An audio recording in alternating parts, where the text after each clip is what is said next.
Les saludo nuevamente con muchísimo gusto desde las instalaciones del Senado de la República. A lo largo de los días 7 y 8 de diciembre se estará llevando a cabo el foro Estudios Internacionales en México 2015, quien estará realizando una mirada hacia África, su presente, su integración y su futuro. Vamos a dar inicio a lo que es la primera mesa, en donde estaremos conociendo diversos aspectos que tienen que ver con la historia del continente africano, la descolonización, su proceso democrático en diversos países, las relaciones de México con el continente africano. Ha iniciado esta mesa y por supuesto le reitero la invitación para que se quede usted en la señal del canal del Congreso. Él es doctor de literatura comparada en la Universidad de Limoges, en Francia. Vive desde el 2013 aquí en México, donde fundó Casa Hankili, que es un lugar donde se han congregado diferentes actores y artistas africanos que están en riesgo. Kursi Lamco desempeña en el equipo de la administración de la Universidad Autónoma de la Ciudad de México, donde asegura las funciones de coordinador de difusión cultural y extensión universitaria. Ha publicado algunas obras como Les Racines du Yucca, que es una novela, De Falaine de la Colline, que es también una novela, Théâtre pour Lanterne, que es una recopilación del autor de 20 obras, Amargura Negra, Pir Kimco, que es un álbum musical, Tabiriti, que es también un álbum, Feeding Roots, que es un video, y L'Opéra du Sahel, que es una ópera. Kursi también es conferencista, consultante de la Unión Africana sobre temas de literatura y cultura en África, el panafricanismo y asuntos de política y relaciones internacionales. El tema que nos va a compartir hoy el doctor Lamco es Imágenes de África en Occidente, discursos y prácticas. Para ello, nuestros ponentes tendrán 15 minutos de presentación y si ustedes tienen alguna pregunta pueden pedir una tarjeta a las señoritas que están de este lado para que puedan hacer sus preguntas y al final de las dos ponencias tendremos esa sesión. Muchas gracias, doctor. Muchas gracias y gracias por la invitación. Buenos días a todos. Pues lo que me toca aquí como tratar es sobre la temática de las imágenes de África en Occidente, discursos y prácticas. Voy a, pues como son no más que 15 minutos, lo voy a hacer de manera muy sintetizada. Uno, la imagen fundadora de los mitos sobre África está relacionada a la imagen del esclavo. En Europa, todos los mitos sobre África se construyeron a partir de la bula papal de Nicolás. Creo que lo sabemos todos desde los años 1561. Europa, para justificar su hegemonía imperialista, construye paso a paso desde 6 siglos una ideología metasistémica, incluyendo la religión, primero, las ciencias supuestas exactas, tal como la biología, la genética moderna. Tercero, las ciencias sociales, la antropología positivista, por ejemplo, la etnología, con su teoría de las razas, la teoría de la inigualdad de las razas humanas y de la mentalidad primitiva, etc. Cuarto, la etnofilosofía y la historia, pues todos sabemos cómo se justificó por Hegel que los pueblos africanos son pueblos sin historia. Quinto, hay que decir que 4 periodos relacionados y complementarios han podido permitir como el tejido de esta hegemonía imperialista con todas las imágenes. Estos periodos son la esclavitud, la colonización, la cooperación, la globalización. En el periodo de la esclavitud se utilizó la mano de obra de los negros para fomentar el desarrollo económico de Europa. En el periodo de la colonización se trataba del uso del trabajo forzado y de la explotación de las culturas de renta y de las riquezas mineras. Ahora en la globalización se juntan las 3 formas de explotación, haciendo del continente un mercado de consumidores servil.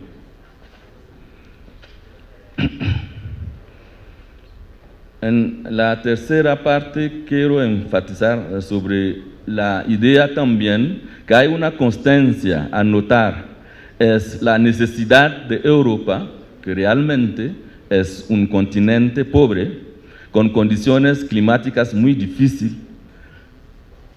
Europa siempre ha estado en esta necesidad de fomentar una ideología basada sobre la civilización de lo que llamamos la civilización de langostas, predadores, eso para sobrevivir.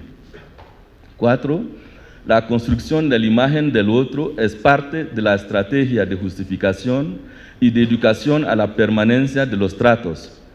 Cuando se desarrolla una literatura para justificar que el otro es un animal, eso legitima el tratamiento inhumano que se hace de él. Les voy a leer así un extracto del ensayo de Gobino. Él dice eso, hablando de un Bambara, es un habitante africano de Mali. Me dice entonces eso, me parece ver a un Bambara que asiste a la ejecución de uno de los aires que le agradan. Su cara se enciende, sus ojos brillan, se ríe y su amplia boca muestra, destellando en medio de su cara oscuro, sus dientes blancos y agudos. El disfrute viene. Sonidos inarticulados hacen esfuerzos para salir de su garganta que comprime la pasión. Lágrimas circulan sobre sus mejillas prominentes. Aún un momento va a gritar, la música cesa, se abruma de cansancio. Para el negro, la danza y la música son objetos de la más irresistible pasión. Es porque la sensualidad invade la danza. Así pues, el negro posee en el máximo la facultad de la sensualidad sin la cual no es posible hacer arte y, por otra parte, la ausencia de las aptitudes lo vuelve completamente impropio a la cultura del arte, incluso a la valoración de lo que esta noble aplicación del ser humano puede producir. Para poner sus facultades en valor es necesario que se combina con una diferente raza dotada de razón. Con eso sí está el concentrado del negro salvaje, estúpido, sin capacidad de reflexión, violente, el diablo, el mono, gorila, el negro que ni tiene alma, el negro infantil, el negro clownesco, el negro que se ríe todo el tiempo. Paso con algo muy reciente. Cuando hubo el genocidio en Ruanda y que la gente se estaba matando hace un poquito más de 20 años, el presidente François Mitterrand de Francia dijo eso, esta gente, estos salvajes, de vez en cuando llegan a matarse entre ellos, es cíclico. En estos países un genocidio no tan es importante. 5. El imperialismo cultural se construyó como soporte teórico y estratégico de la derivación capitalista de la propiedad individual. En el metasistema se encuentran las filosofías y las religiones conquistadoras y proselitistas.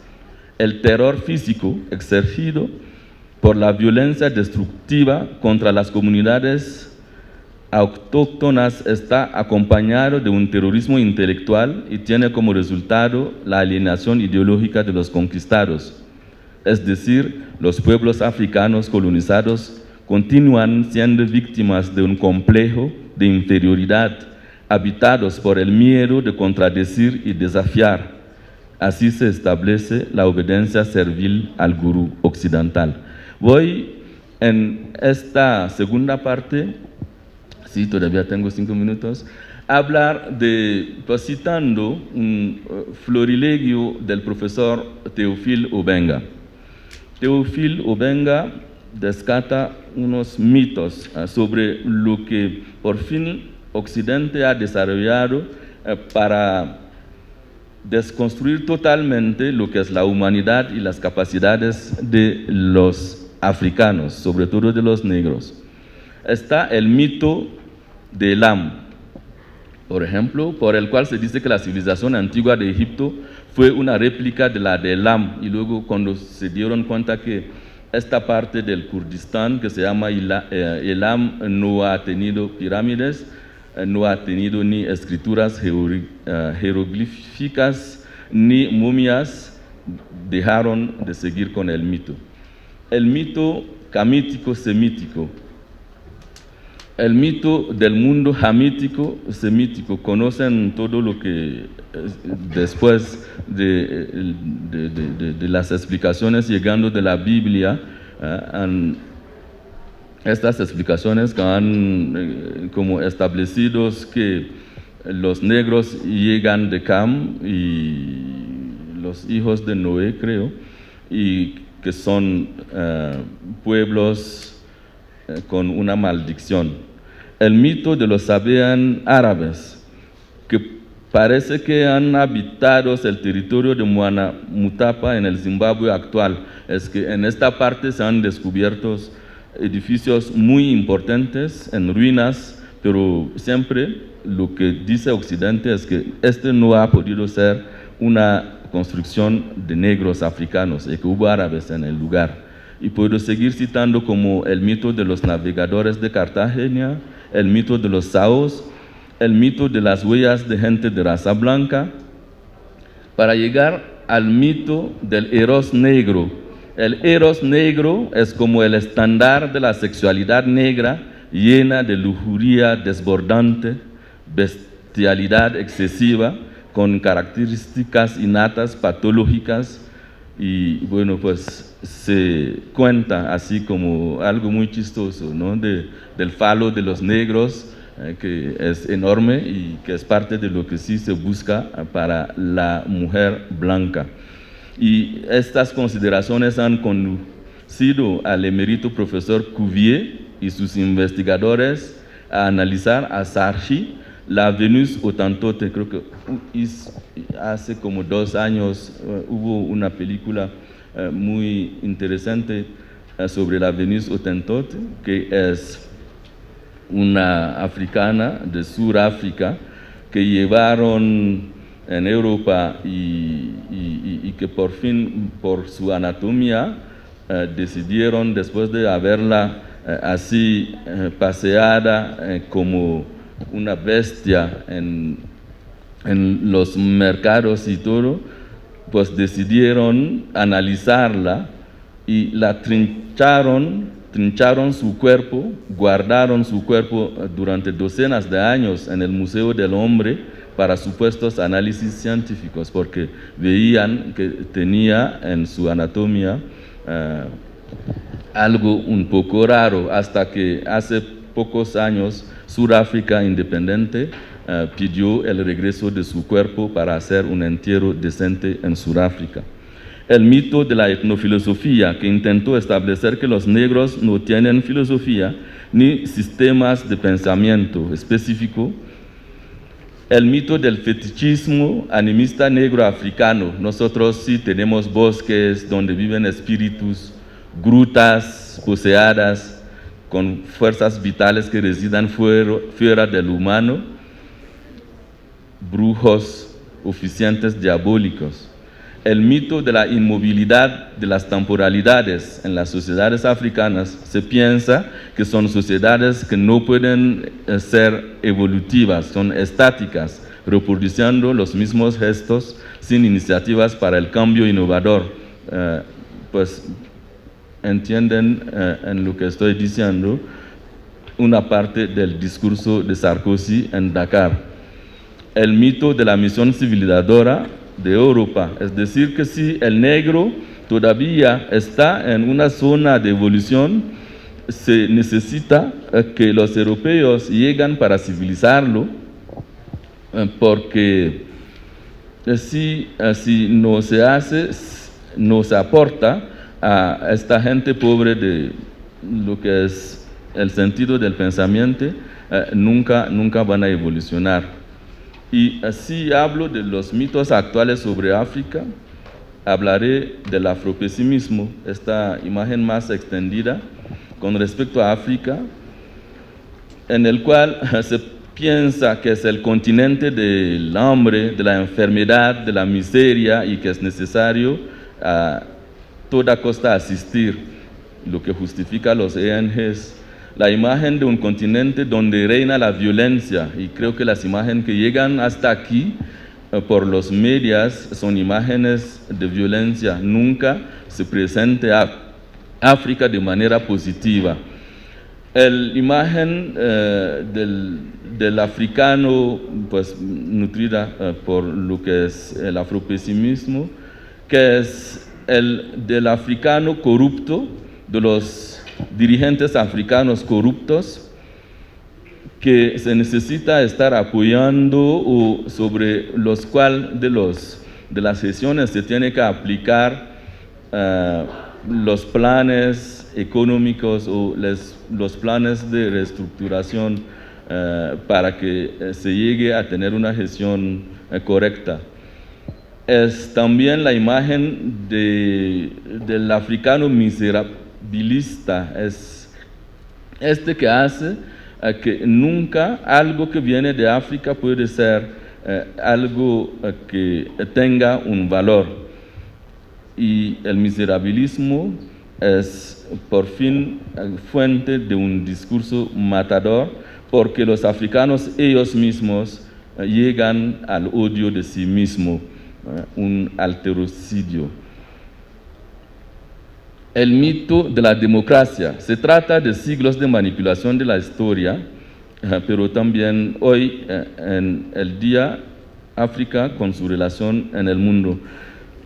Parece normal que por fin desde Occidente, cada vez que hay un presidente, un nuevo que llegue, pues que se vaya en África para hacer su discurso. Tuvimos el discurso del general de Gaulle, luego tuvimos el discurso de Mitterrand, tuvimos el discurso de Sarkozy, cuando llegó Hollande hizo también su discurso, tuvimos el discurso de Obama, como si se necesita que siempre, cuando ellos lleguen, pues que den lo que es su aviso sobre lo que es la marcha del continente. El reverso no se hace porque no vienen los presidentes africanos a dar sus discursos para decir a los países europeos cómo tienen que organizarse. El mito también de la necesidad del modelo occidental neoliberal.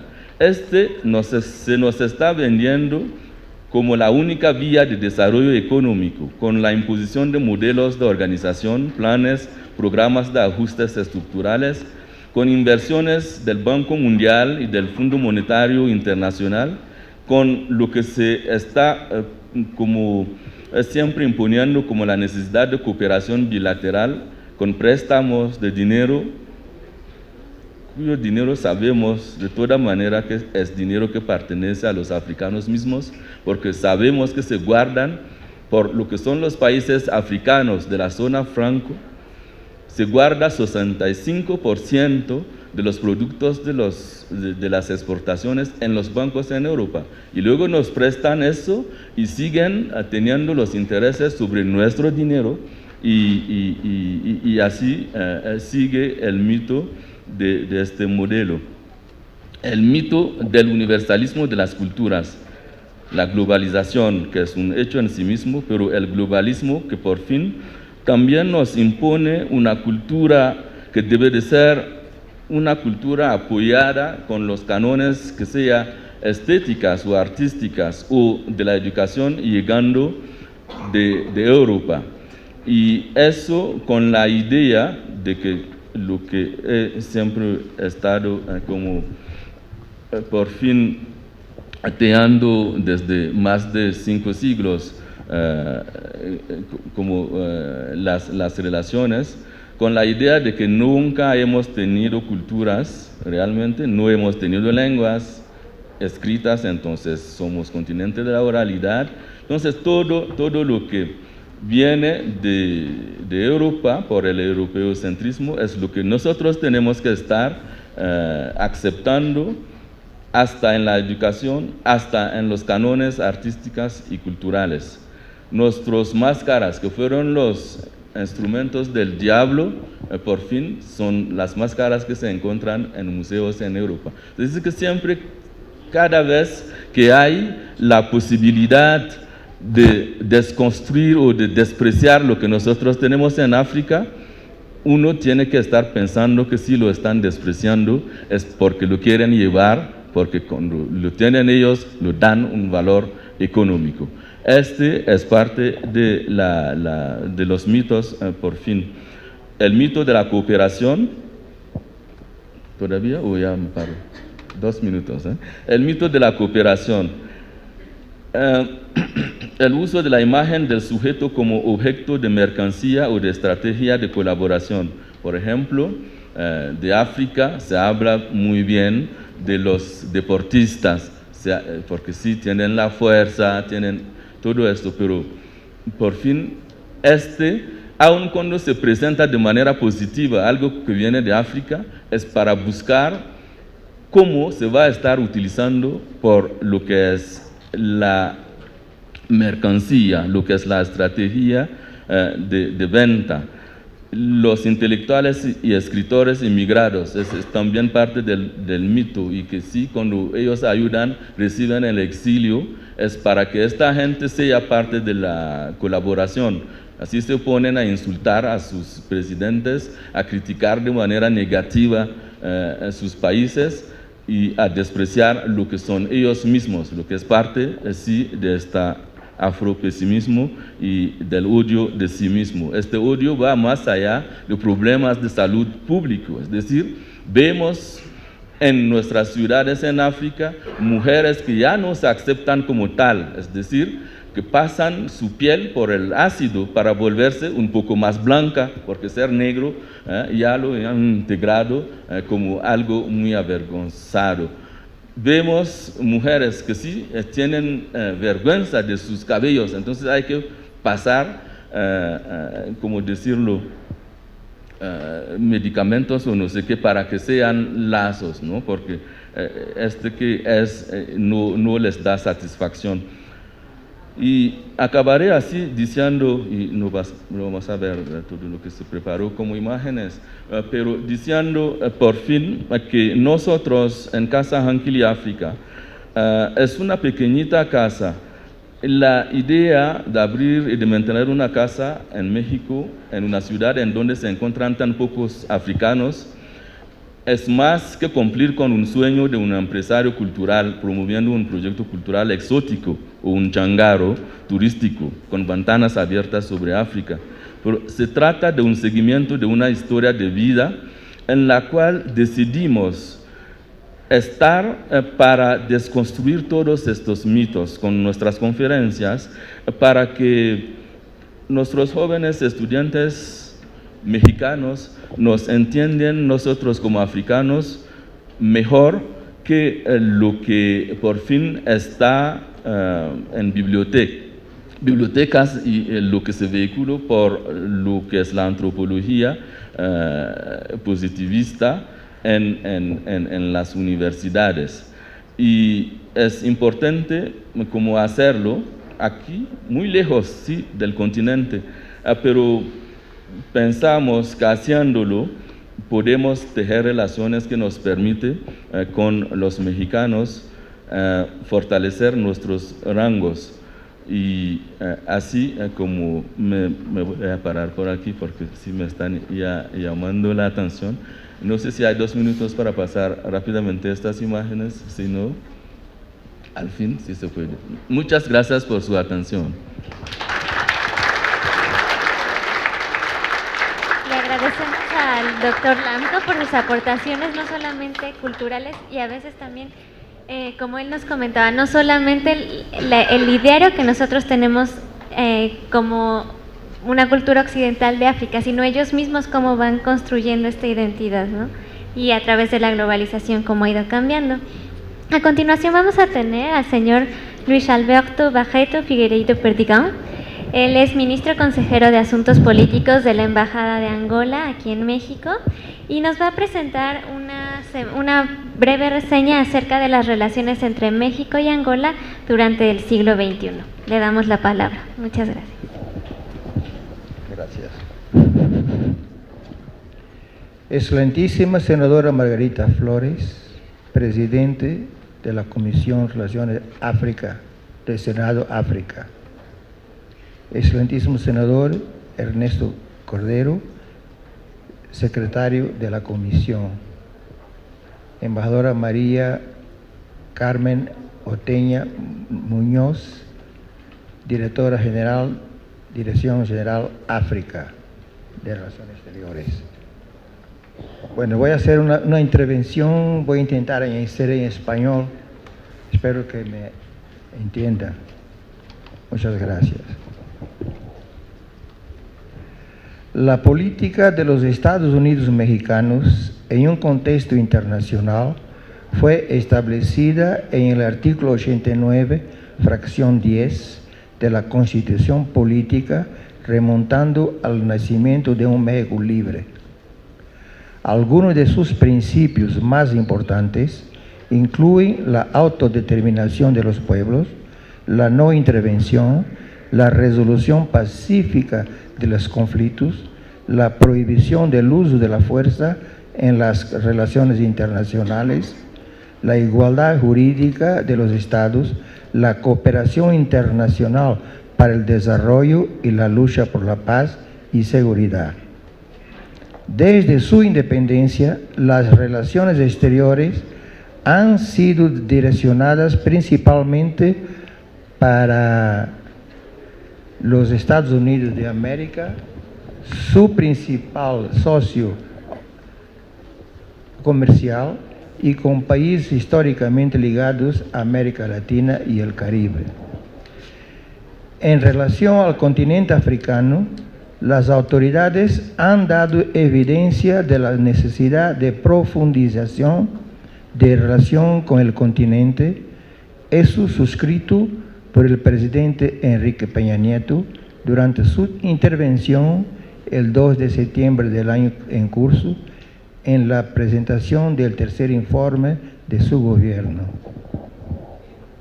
En dicho documento, los Estados Unidos mexicanos traducen su interés de aprovechar las oportunidades presentadas por su actual sistema internacional para fortalecer los lazos comerciales y políticos de los países de África y Medio Oriente, ampliando así su presencia y diálogo con países de ambas regiones a fin de alcanzar el potencial existente en materia política, económica y cultural.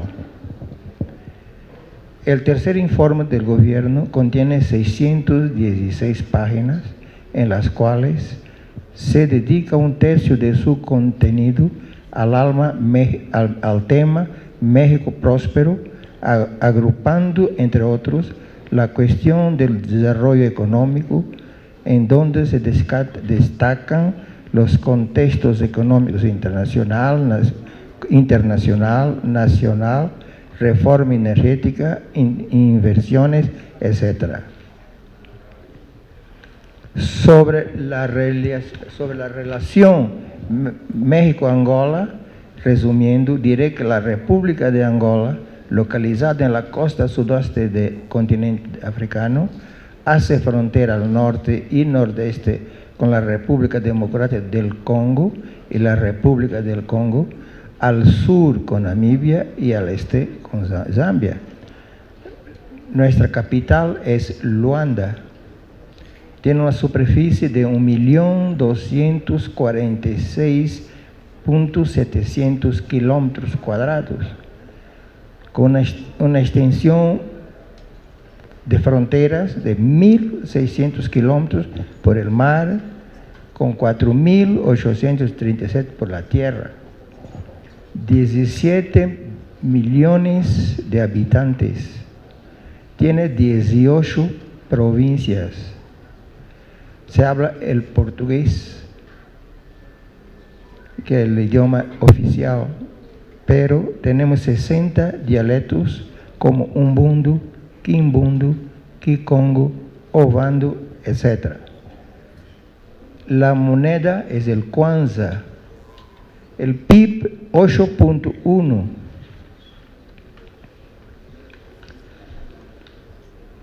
Las principales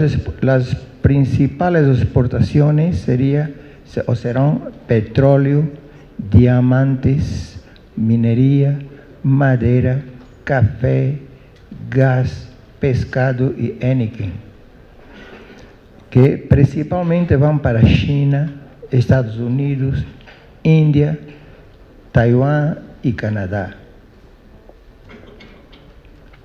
Las principales importaciones serán productos vegetales, productos alimenticios, vehículos y equipos electrónicos, que principalmente vienen de China, de Portugal, Corea, Países Bajos, Taiwán, Estados Unidos, África del Sur, Brasil y Francia. Tenemos industrias de petróleo, de diamantes, minería de hierro, oro, cemento, metalurgia, procesamiento de pescado y alimentos, cerveza, tabaco, azúcar y fibra. Nuestro clima es tropical, con 2 temporadas, de mayo a septiembre, que es la temporada seca, y de septiembre a mayo las lluvias, 2 temporadas.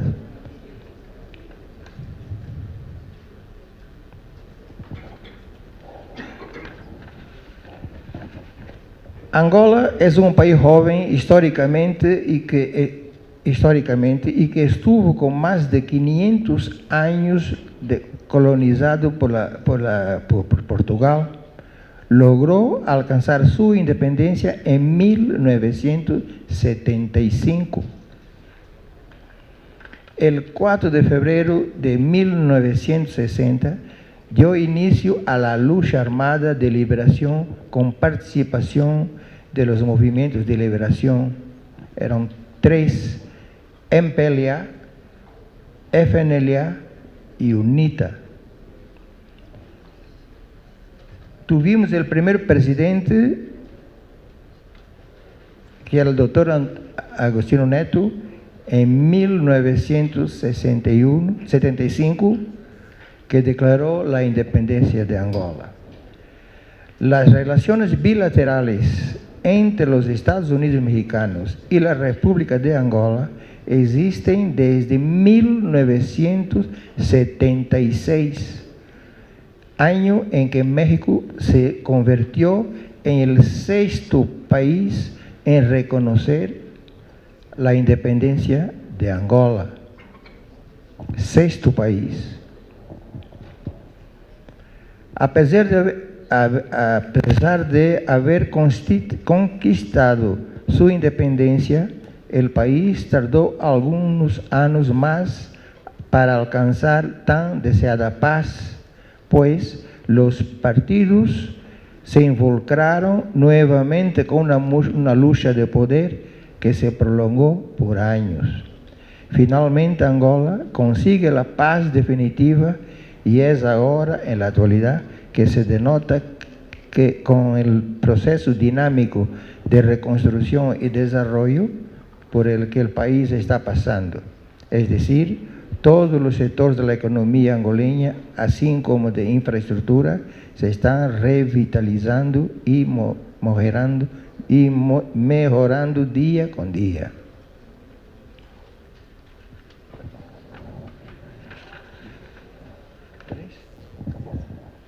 La guerra civil, principal razón por el retraso del crecimiento económico nacional.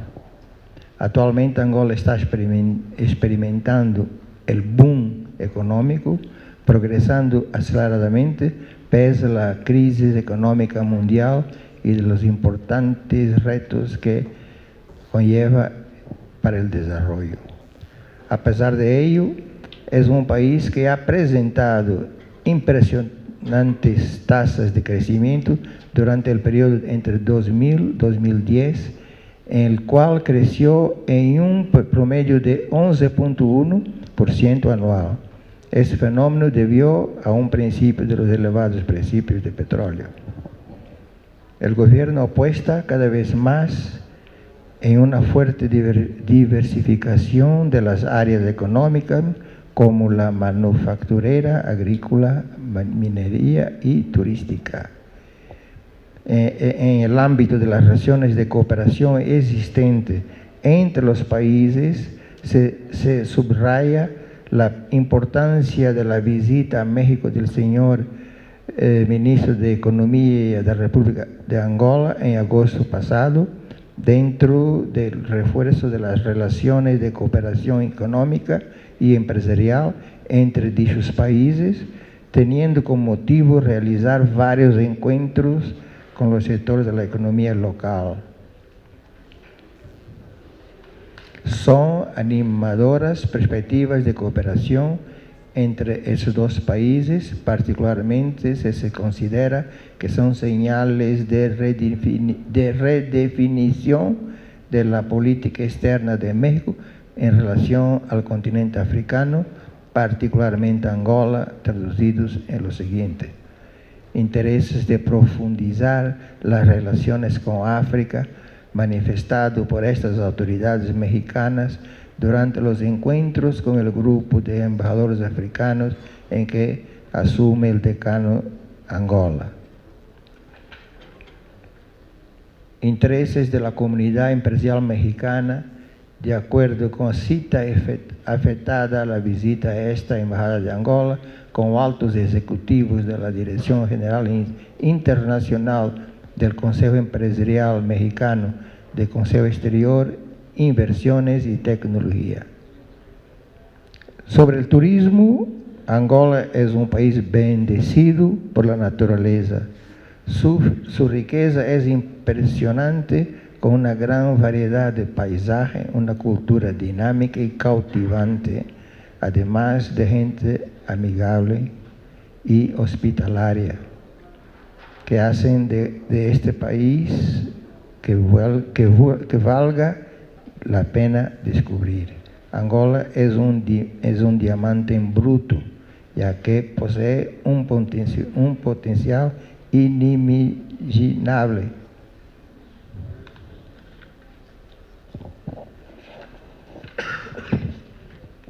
Su desarrollo hotelero y su infraestructura turística apenas han dado sus primeros pasos.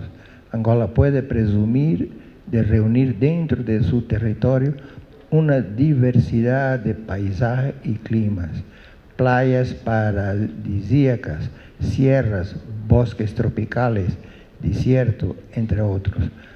Aunado a ellos, este país cuenta con una flora y fauna muy rica y extensa, por lo tanto, se puede considerar uno de los destinos turísticos más prometedores de África y del mundo. Ecoturismo, deportes extremos, safaris fotográficos, etnográficos, son algunas de las tantas posibilidades de turismo que este país ofrece con éxito garantizado. Para finalizar, Angola posee una gran diversidad cultural en todas sus vertientes, desde la música tradicional, nuestro semba y revita, hasta la moderna kizomba y kudura, zoco. Todas ellas van ganando reconocimiento internacional. El carnaval de Angola es una de las expresiones culturales a seguir, pues es en esta festividad donde se conjuga la música, el baile y las tradiciones. Muchas gracias.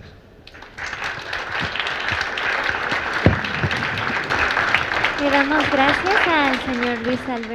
En la empresa transnacional, una visión del corporativismo estadounidense, síntesis de la cual la Presidencia de la República durante el gobierno foxista publicó un artículo para comprender a Estados Unidos, que son el conservadurismo y el neoconservadurismo. Su más reciente publicación es Foro Davos, el lugar donde se dicta la política económica del mundo. Ella tendrá la ponencia África, esbozo de un continente, descolonización y democracia. Doctora, le damos la palabra. Gracias. Antes que todo, muchas gracias por venir y bueno, yo voy a darles un esbozo general del continente porque generalmente cuando nosotros pensamos en África visualizamos al hombre pues de piel oscura, un continente muy lejano y a lo mejor visualizamos pues no sé, elefantes, selvas, etcétera, pero en realidad conocemos muy poco del continente. Entonces, a raíz también de que la ponencia se llama algo así de África negra, también me gustaría comentarles que África no es toda negra. Y bueno, ese es el objetivo para terminar cómo se termina la colonización y cómo África está tratando de acceder a la democracia.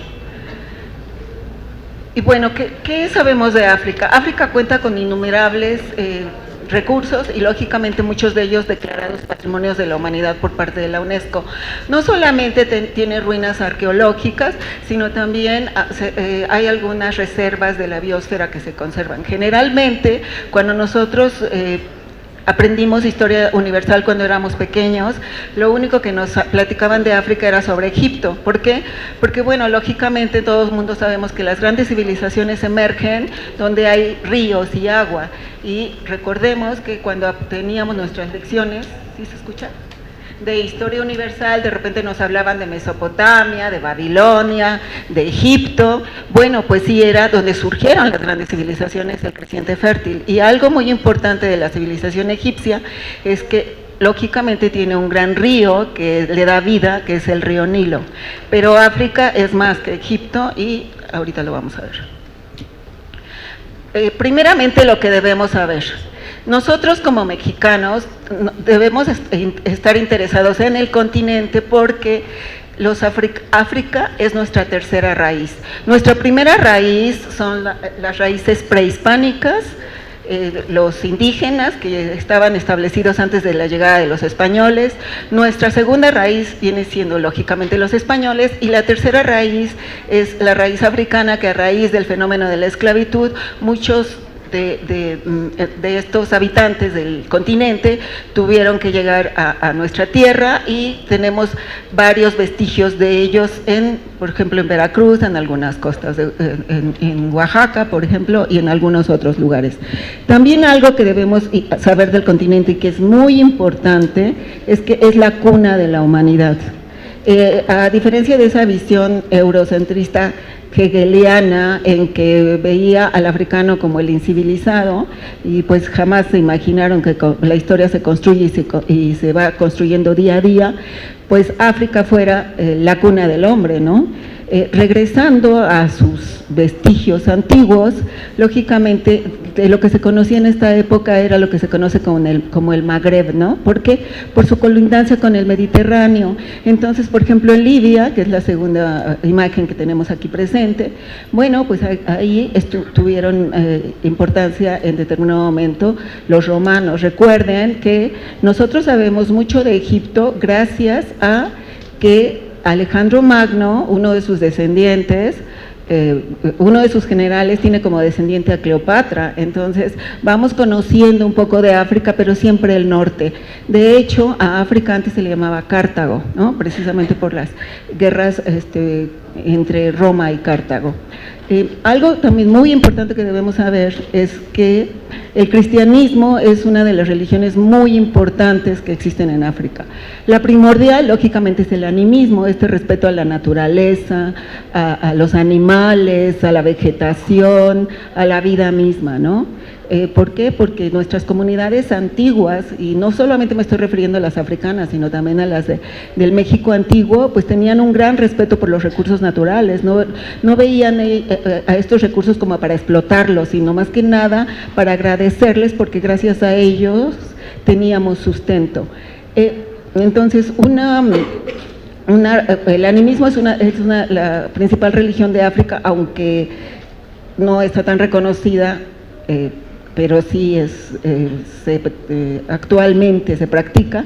La segunda viene siendo el cristianismo, y aquí en la tercera imagen tenemos una imagen muy interesante que existe en Etiopía, la iglesia de la Libela, que son 11 iglesias enterradas en la roca.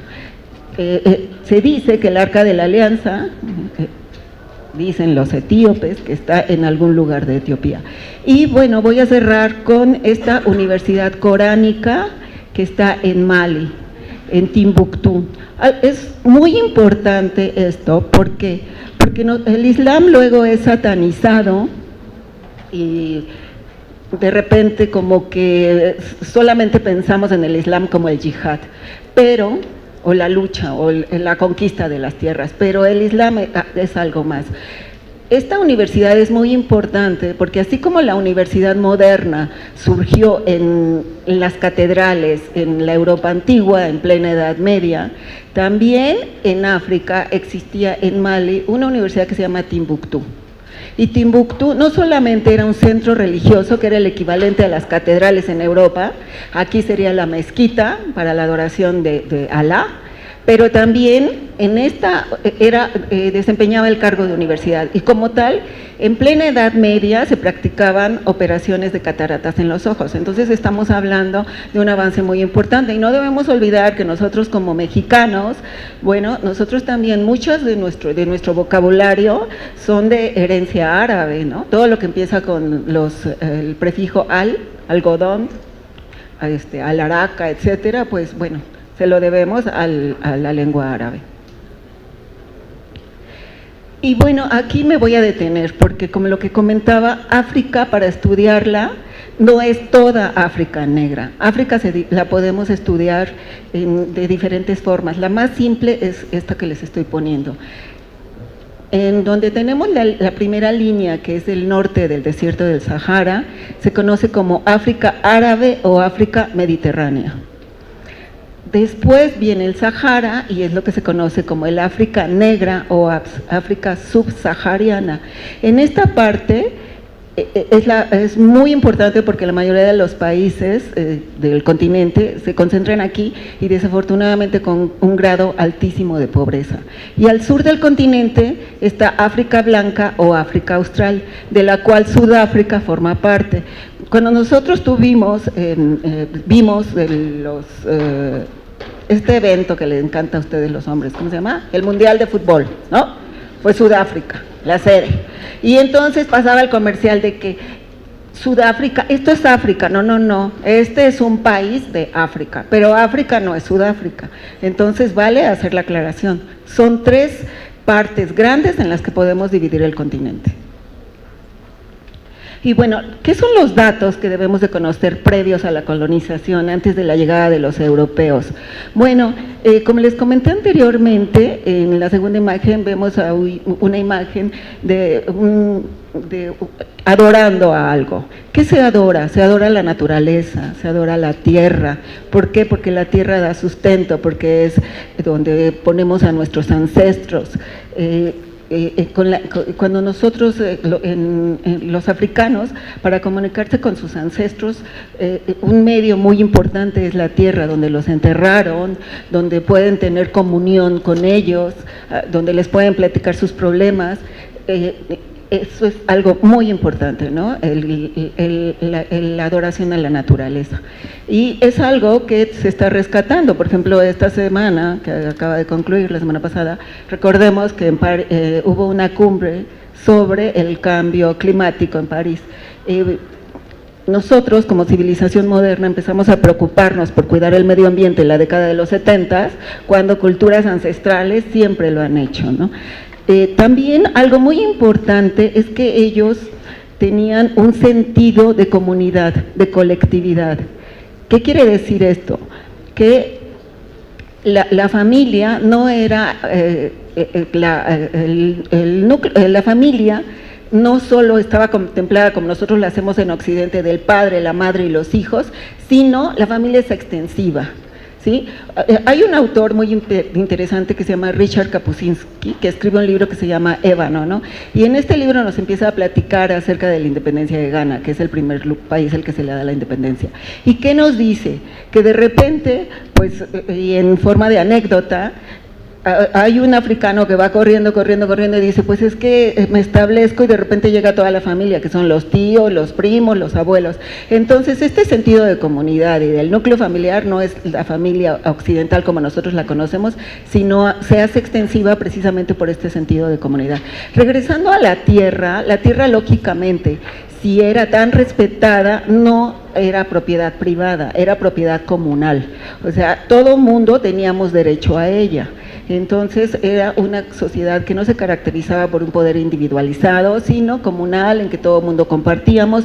Lógicamente, a medida que va evolucionando la civilización o el contexto en África, pues entonces ya empiezan a aparecer los liderazgos, pero siempre la tierra es comunal, no es privada. Hay un gran respeto hacia el otro, hacia el ser vivo, los animales, y lógicamente hacia los árboles, los frutos que nos dan de comer. Había esclavitud, por supuesto. Si recordamos el antiguo Egipto, pues por supuesto las pirámides tuvieron que ser construidas con la fuerza esclavista, ¿verdad? Pero no era el esclavismo que se dio con la llegada de los europeos, sino era un esclavismo en que el sujeto era capturado en la guerra y a lo mejor como castigo, pues ni modo, no te voy a dar la muerte, pero vas a servirme como esclavo. Pero puedes tener la oportunidad en determinado momento de integrarte a mi familia y de servir y de casarte, ¿no? Y entonces ya formas parte de todos nosotros. Entonces, si bien había esclavismo, formaba parte de la cadena productiva. Esa es la gran diferencia que debemos de tener en cuenta antes de la llegada de los europeos, que ignoran todo este contexto y entonces ellos llegan con una ideología cultural muy diferente.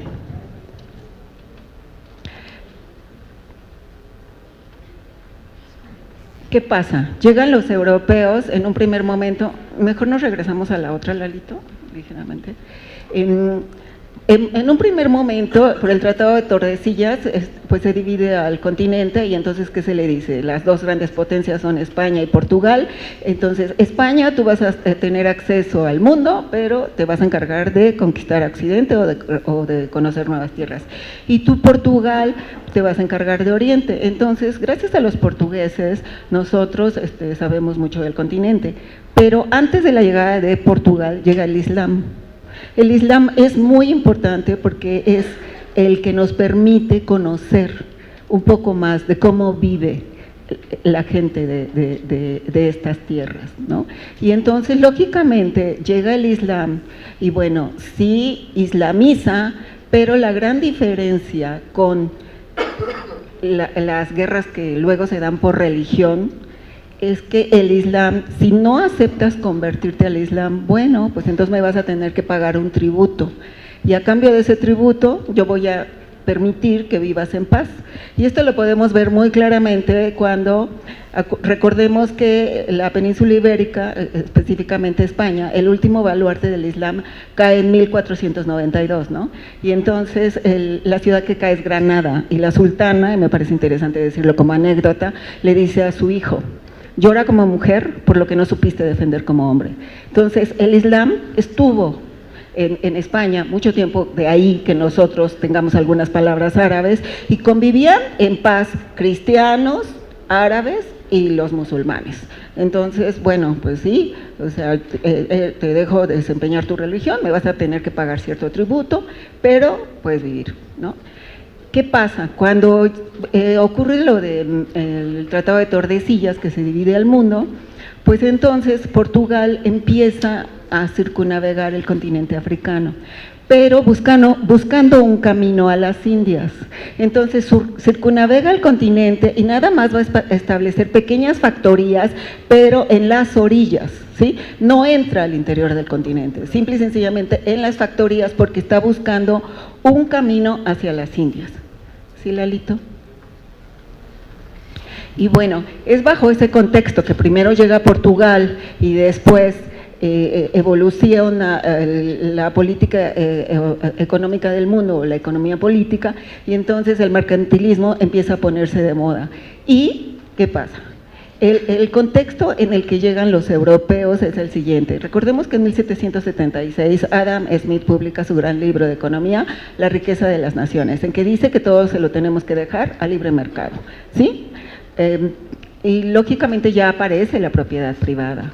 Entonces, pues imaginemos que llegan a África los europeos y entonces pues la tierra es comunal y en lugar de comprender el contexto de que es comunal porque ellos están respetando la tierra porque es la madre y que les da de comer, pues dicen, no, pues si no me comprueban con un contratito, con una relación contractual que es tu propiedad, pues entonces yo puedo tener acceso a ella. El primero en derecho, el primero en hecho, el primero en derecho.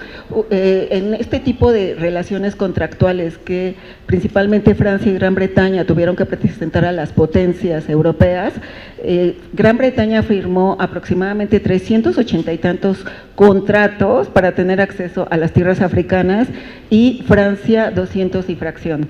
Pero bueno, este era el contexto de la colonización europea, ¿no? La propiedad privada, el libre mercado, de que todo es intercambiable.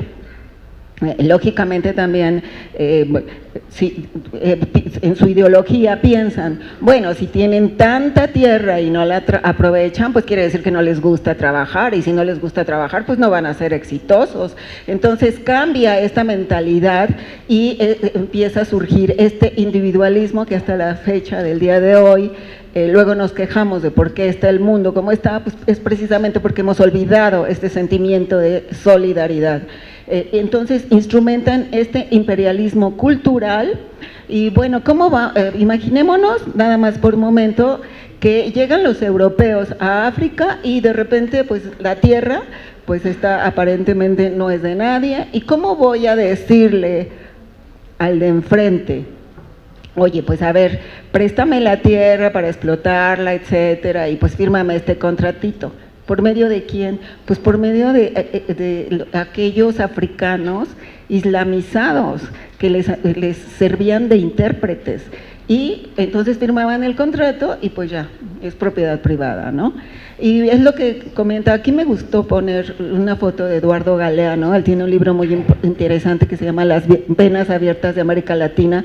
Desafortunadamente, bueno, tuvimos el infortunio de perderlo en este año, pero él, grosso modo, dice, a nosotros nos trajeron la Biblia y a cambio de ello nos quitaron nuestra tierra. Y bueno, regresamos al mapa anterior. Este es el mapa de la colonización. Lógicamente, pues bueno, llegan, se establecen, este es el contexto que utilizan y bueno, ¿cuáles son las potencias? Principalmente Bélgica. Bélgica se adueña de lo que hoy es República Democrática del Congo, que es un país que en inmensidad era 90 veces mayor que Bélgica, y Bélgica fue dada a Leopoldo II a título de propiedad personal. Por supuesto es Francia, Alemania, Gran Bretaña, Italia, Portugal. Aquí tenemos en negro dos pequeños países que ellos no fueron objeto de colonización. Uno de ellos es Etiopía, de lo cual ya les hablé, y el otro es Liberia, que Liberia, a raíz de la guerra de secesión estadounidense y que ya surgió la revolución industrial, pues ¿qué vamos a hacer con todos estos esclavos que ya no los necesitamos porque ya tenemos las máquinas, necesitamos gente que consuma? Pues entonces les vamos a regalar un territorio y les regalan Liberia, es la parte chiquita que está del lado, pues en mi lado es el lado izquierdo, el de ustedes probablemente será el derecho. Y bueno, este es el mapa de la colonización. Entre 6 escasas potencias se divide en todo el territorio africano. Regrésate un poquito más. Algo muy importante que no me quiero detener porque alcancé a llegar a finales de la otra exposición, bueno, que es verdaderamente el lastre de la humanidad y europeo, es que al hombre africano se le empieza a ver como mercancía. En este libre intercambio, pues como él es el incivilizado, el atrasado, el que no tiene alma, pues es mercancía y yo lo puedo esclavizar. Y si bien Portugal esclavizó, el Islam también esclavizó, no lo hizo en esas proporciones tan terribles que lo hizo el hombre europeo, ¿no? Cuando la esclavitud llega un momento en que se prohíbe, ¿qué ocurre? Barcos cargados de esclavos encadenados son lanzados al mar. Y ustedes se pueden meter al informe de la UNESCO de la esclavitud y verdaderamente esta es la grave problemática, a mi parecer, del continente africano. Les cambian toda su ideología, pero lo más importante y lo más cruel es que pues tú no tienes derecho, tú no tienes alma, tú eres el atrasado y entonces eres una mercancía y tienes que servirme y bueno, como tal, mercancía te puedo desechar. ¿Qué ocurre? Bueno, el Congreso de Berlín, que fue el mapa que les comenté, fue en 1885, se dividen al continente africano y después tenemos a nivel internacional dos grandes guerras, la Primera Guerra Mundial y la Segunda Guerra Mundial. Imaginémonos que nosotros somos africanos, entonces, bueno, si tú eres el civilizado, el culto, el que tienes bueno, la verdad, ¿por qué te estás peleando con otros hombres blancos? Y aparte, yo como africano, que formo parte de tus colonias, te estoy ayudando. Este tipo de situaciones empiezan a hacer pensar al hombre negro en que puede cambiar su destino, ¿no? Y entonces empiezan a presentarse ciertos movimientos previos. Encontramos en primer lugar el panafricanismo, antes de que se dé la descolonización o las independencias de los países. El panafricanismo es un movimiento surgido en América, principalmente en la Martinica, y bueno, y entonces es un intento por decir, ¿saben qué? Tenemos que rescatar nuestras herencias y nosotros tenemos que ser soberanos, independientes, autónomos y no tenemos necesidad de que nadie venga y nos diga qué tenemos que hacer. En Francia surge el movimiento de la negritud. El panafricanismo tuvo 5 grandes congresos, el primero fue en 1919. La negritud es un movimiento intelectual cuyo primer representante, bueno, uno de sus representantes es Léopold Senghor, que él fue presidente de Senegal y ahorita voy a hablar un poquito de él. Bueno, entonces esta negritud decía, sí, hay que rescatar nuestra esencia negra, sentirnos orgullosos de nuestras raíces, de que somos negros, pero más importante, tenemos también que unirnos entre nosotros, o sea, tampoco, no, tenemos que de alguna manera independizarnos, pero hay que hacerlo gradualmente. Y aquí entra un pequeño choque entre el panafricanismo y la negritud. Y ¿por qué? Porque mientras unos son más radicales, la negritud es un poquito más, como que más modesta, ¿no? Como diciendo, sí, hay que hacerlo, pero hay que hacerlo gradualmente. Hay que tomar en cuenta que el movimiento de la negritud, pues si es un movimiento intelectual, pues es de gente educada, y la gente educada es la que piensa, la que no está viviendo en África, ¿verdad? Estoy viviendo en Europa, entonces mi situación de vida es muy diferente. Y entonces empieza a entrar ese pequeño choque hasta que, y bueno, finalmente tenemos el 5º congreso, que aparentemente es el más importante porque da origen a la conferencia de Bandung en 1955, en que ya se está hablando de la liberación del continente africano, ¿no? Del yugo del colonialismo europeo. Esto finalmente va a desembocar en la Unión Africana, que se forma en 1999, pero ya me adelanté mucho, estamos hablando de 1955, en 1960 la ONU finalmente declara, en 1961, que no puede servir de pretexto para que colonicen un territorio el que un país esté atrasado en educación, en política, en economía, en sociedad, etcétera. Entonces se debe de dar la independencia a los pueblos africanos. Y vemos cómo entonces la negritud, el panafricanismo, pues son los grandes impulsores de las independencias africanas. ¿Y cuál es el primer lugar, el primer país que se independiza? Pues dicen que Ghana se independiza en 1957, sin embargo, era colonia británica, sin embargo encontramos que Argelia empezó sus movimientos independentistas y tuvo una cruenta lucha que duró muchísimos años, desde 1954. Estamos hablando que en este contexto internacional ya surgió la Organización de las Naciones Unidas, y es hasta 1960 cuando ya se empieza a decir, bueno, sí, hay que empezar a darle la independencia a los países africanos. Bajo este contexto, en los 60 se independizan 20 países. No todos, por ejemplo, Namibia se independiza hasta 1990. Aquí estuvo comentando hace poco el embajador de Angola, que me pareció escucharlo, 1975 fue su independencia. Entonces, no todos se dieron en la misma fecha. 60 es una época crucial, pero no todo África va a quedar independiente. Les acabo de comentar el caso de Namibia, ¿no?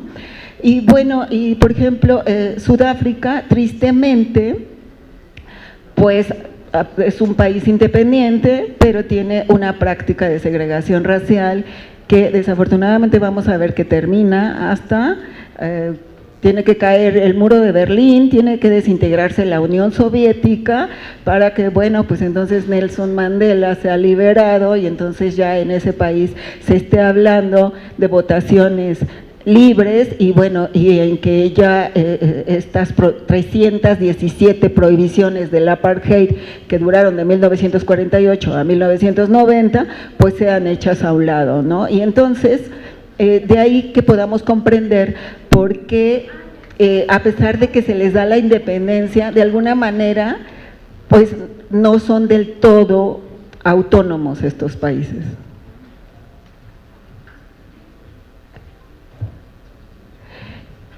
Aquí tenemos un mapa, estamos hablando de 1990, de que en esa época se hablaba de que había 10 países democráticos. En el 2010, pues ya vemos todo en amarillo, ya prácticamente hay… prácticamente la mayor parte de los países son democráticos. Aquí nos están marcando a Libia y Sudán, me parece, ¿no? Que como Libia, por ejemplo, de un gran dictador. Y aquí me quiero, que fue Muammar Gaddafi y que fue quitado, ¿no? Si nosotros revisamos la historia del continente, no es el único que ha durado en el poder años y años y años. El caso típico, les voy a hablar de Zimbabue. Su presidente está en el poder desde 1987. Y también hay violación a los derechos humanos, hay represión, etcétera, y sin embargo, el señor ahí está. Leopold Senghor, que fue el impulsor de la negritud y que fue el intelectual educado en Francia y que, bueno, llegó a ser presidente de Senegal, él duró en el puesto 20 años y también hubo represión. Entonces nos podemos de dar cuenta que el haber sido objeto de la colonización europea, pues sí marca al continente, porque entonces, pues en lugar de pensar en la solidaridad, pues entonces empiezo a ser un tanto individualista, ¿verdad? ¿Qué te digo?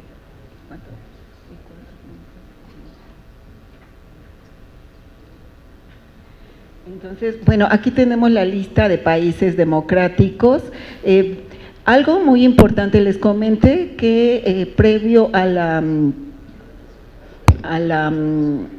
independencia, pues tuvo que existir el panafricanismo, tuvo que existir la negritud, finalmente la organización de la Unión Africana, que se convierte en Unión Africana.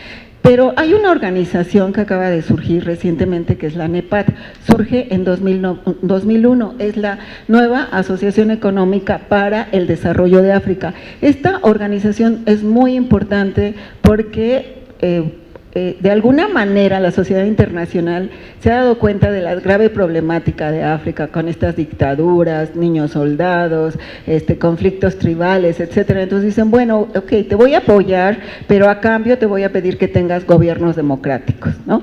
Entonces, de ahí que el mapa pasado se haya explicado perfectamente que en el 2010 pues ya tenemos muchos países democráticos. ¿Por qué? Porque la comunidad internacional dice, bueno, sí te voy a ayudar, pero ahora el requisito que te voy a pedir es que tengas un gobierno democrático. Y bueno, ¿cuál es la realidad actual? El continente es rico en recursos, eso no lo podemos negar. Tiene oro, diamantes, petróleo, Libia, aparecieron más petróleo, la guerra de Sudán está llena de petróleo, etcétera. Y ustedes me pueden decir, bueno, pues su independencia la alcanzaron en 1960 y estamos en 2011 y sigue teniendo este tipo de problemas, pues ¿qué es lo que está pasando? Y por cuestiones de tiempo, pues voy a tener que terminar, que no me hubiera gustado, porque no me gusta que me carreren, pero bueno, y aparte que si yo llegué a tiempo, que eso sí se los quiero decir, para mi exposición y que contemplé los 30 minutos. Bueno, ¿qué pasa? Hay una leyenda muy interesante que es la caja de Pandora de la mitología griega. Y con esto quiero cerrar. ¿Por qué? Porque a Pandora, cuando Prometeo roba el fuego divino y se lo da al hombre, Zeus, furioso, dice: ah, no, pues yo me voy a desquitar. Entonces hace que el hermano de Prometeo se enamore de Pandora y entonces le regala una caja preciosa. Y como toda mujer, que somos muy curiosas, abre la caja y salen todos los males de la humanidad. Y entonces ella dice: ¿y qué vamos a hacer? ¿Qué voy a hacer? Acabo de desatar todos los males de la humanidad y en este caso a lo mejor pues, toda la explotación de los recursos. Pues al final de la caja había una pequeña hada que era la esperanza. Y entonces tenemos que tener esperanza de que con esta nueva organización internacional que se llama la NEPAD, ellos sí se preocupen por crear infraestructura, por potabilizar el agua, por preocuparse de los habitantes de África y podamos llegar a un mundo mejor. Muchas gracias.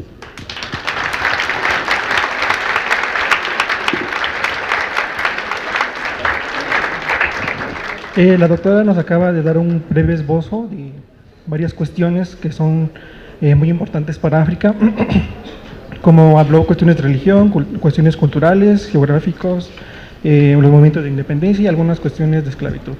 Para concluir, por cuestiones de tiempo, ya no vamos a hacer las preguntas, vamos a darle el reconocimiento a la doctora Mireya y me voy a permitir leerlo.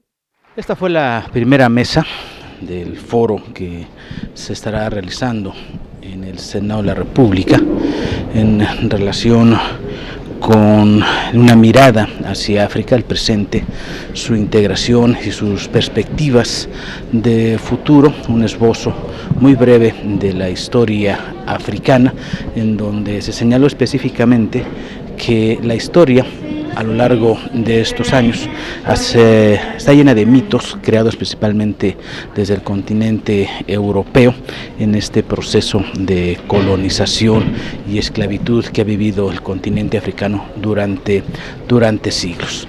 Lo queremos invitar para que permanezca usted en la señal del canal del Congreso y por supuesto estar pendiente de la programación. Estaremos presentando las diversas mesas, las diversas conferencias en relación con este foro que nos permite conocer un poco más del continente africano y sus relaciones con México. Gracias, hasta pronto.